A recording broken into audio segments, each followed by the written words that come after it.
আপনি এই ধরনের কার্যক্রম কেন করলেন? কেন করলেন এগুলো? আপনি বলতে পারতেন যে এই অবস্থায় সরাই ফেলো। আমি কি বলছেন? কথা কাকে বলছেন? রশি আপনার শুকানোর পরে রশি আমার রশি আমার থাকবো, আমার রশি তাহলে ব্যবহার করতে হবে। আপনার রশিটা কাউকে যদি ব্যবহার না করতে দেয় তাহলে খালি করে থাকে কেন?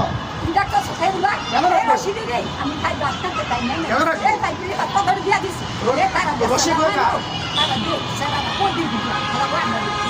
আমি আপনার দিচ্ছি, তারা দিচ্ছি ওদের আপনার দিয়ে দিচ্ছে নেক্সট টাইম যদি আমার এগুলো যদি কাপড় চোপড় দেখি আমি আরে আগুন দিয়ে পুড়ে একদম করে আমি আগুন দিয়ে পুড়ে কথা কই